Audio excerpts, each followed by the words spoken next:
Ah oui, j'ai pas de voix déjà, donc Monsieur le ministre, madame la présidente, collègues, nous avons tous reçu des messages des personnes dans nos permanences qui continuent à souffrir de la Covid-19 alors qu'ils ne sont plus porteurs du virus. Or, les symptômes persistants et polymorphes de la Covid-19 sont de mieux en mieux documentés, mais toujours pas reconnus par les pouvoirs publics. Les séquelles sont nombreuses: fièvre quotidienne, douleurs articulaires durant de longs mois et tant d'autres, et varient selon les personnes touchées, empêchant certaines d'entre elles de travailler sur de longues périodes. Les malades concernés devraient pouvoir bénéficier facilement de la reconnaissance de la Covid-19 comme maladie professionnelle et, quand cela est le cas, d'un suivi médical complet, du remboursement intégral de leurs frais de santé, de l'aménagement de leur poste de travail, voire même d'une reconnaissance comme affection de longue durée. Or, aujourd'hui, ils demeurent invisibilisés et sont ignorés par les pouvoirs publics. Nous parlons là, au bas mot, de 10 à 20 % des personnes ayant contracté la Covid-19 sans aller en réanimation. L'État est en partie responsable de ces affections. Il faut tout de même rappeler, même si ça vous déplaît, qu'au début de l'épidémie, les masques étaient inutiles, pour reprendre les propos de monsieur le ministre Véran.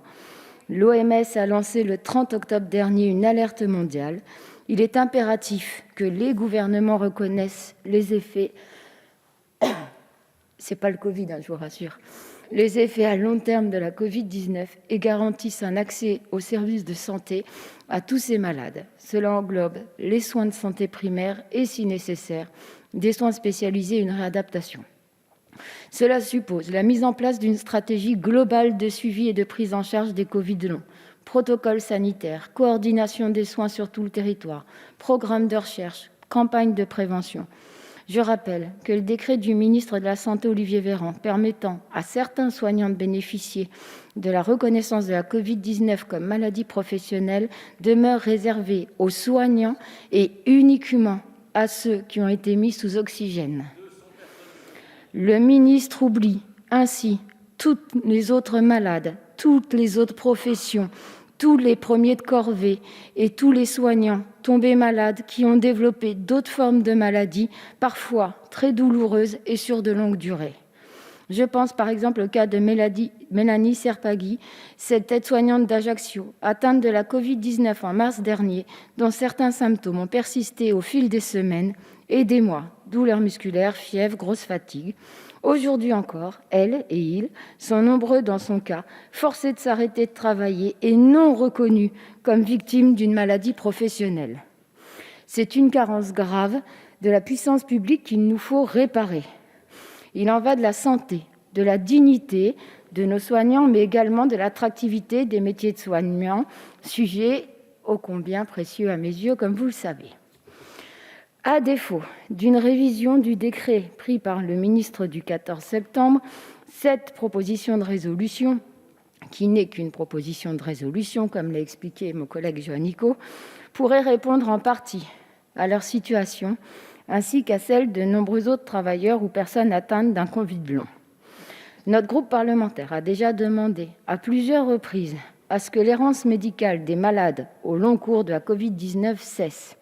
Nous voulons, nous souhaitons, nous demandons que ces malades soient reconnus, mais surtout qu'ils bénéficient d'une prise en charge intégrale et rapide.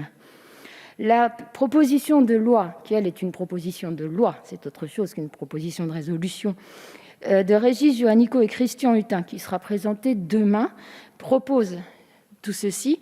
Vous l'avez vidé de tout son sens en commission, ce que nous ne comprenons pas. J'ai entendu sur les bancs tout à l'heure, l'argent ne soigne pas les malades. J'ai dit aussi, en parlant de cette résolution, les propos ont été repris par Régis Juanico, que la reconnaissance, c'est un premier pas vers la guérison.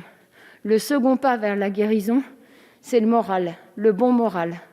Quand vous n'avez pas d'argent, quand vous êtes payé à 50% parce que vous êtes malade, quand vous êtes à compter votre argent pour vivre, vous n'avez pas bon moral, vous ne guérissez pas.